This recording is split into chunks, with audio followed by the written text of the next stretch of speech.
উজান থেকে নেমে আসা পানিতে বাড়ছে রাঙ্গামাটি কাপ্তাই হ্রদের পানি। রাঙ্গামাটি পৌর এলাকা সহ ৬ উপজেলার নিম্নাঞ্চলে ডুবছে সড়ক, ঘরবাড়ি। এতে ১৭টি ইউনিয়নে পানিবন্দী হয়ে পড়েছে ১৭,০০০-এরও বেশি মানুষ। লংদু উপজেলায় আশ্রয়কেন্দ্রে আশ্রয় নিয়েছেন ২২০ জন বন্যা দুর্গত। পরিস্থিতি স্বাভাবিক রাখতে কাপ্তাই বাঁধের ১৬টি জলকপাট ১৮ ইঞ্চি খুলে দেওয়া হলেও পানি কমছে না।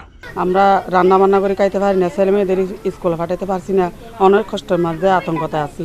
সরকারের আমরা তো ডিসি সাহেবের কাছে অনুরোধ করছি পানি কমার জন্য, কিন্তু কমাই নাই পানি। কিভাবে আমরা এখানে বসবাস করতেছি আপনারা একটু আসি দেখে যান। পানির কারণে আমরা ঘরে থাকতে পারতেছি না, ওই খাট উপরে উঠে কোনো রকম থাকি। ছেলে মেয়েরাও লেখাপড়া করতে যেতে পারে না, অনেক পানি ছিল ওখানে। এখন তো চুলা টুলা তো সবই ভিজছে, তারপর ছেলে মেয়ে লেখাপড়া করতে যেতে পারতেছে না। এতটুকু উপরে খাট উঠে তারপর থাকতেছি, বুঝছেন।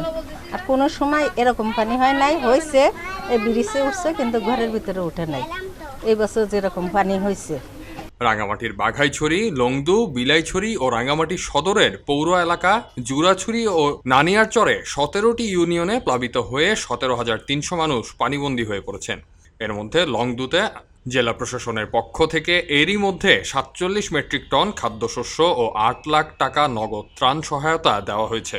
আমরা এই শান্তিনগরের ভিতরে এই ঘরের ভিতরে পানি ঢোকাতে আপনার যার যা চুলা ছিল, চুলাগুলি সব নষ্ট হয়ে যাওয়াতে খাওয়া দাওয়ার খুব অসুবিধা। ছাত্র স্কুলে যাইতে পারে না। আপনার মনে করেন ঘরের ভিতরে মহিলাদের এই পাও খাইয়ে ফেলাইছে। প্রশাসন পক্ষ থেকে বা কোনো ধরনের কোনো কেউ আসে নাই।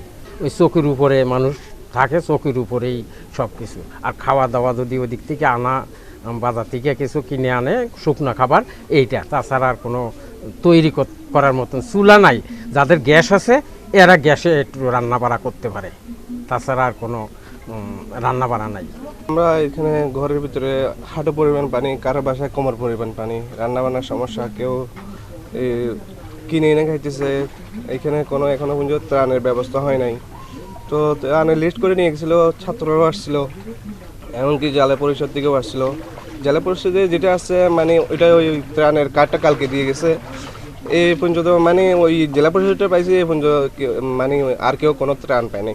এখানে প্রতি বছরে এই ধরনের অসুবিধা হয়।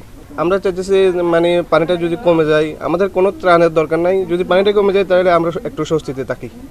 বন্যা পরিস্থিতি নিয়ন্ত্রণে রাখতে ২৫ আগস্ট থেকে কাপ্তাই বাঁধের ১৬টি জলকপাট কয়েক ধাপে ৬ থেকে ১৮ ইঞ্চি খুলে দেওয়া হয়েছে। কাপ্তাই হ্রদের পানির ধারণ ক্ষমতা ১০৯ ফুট MSL।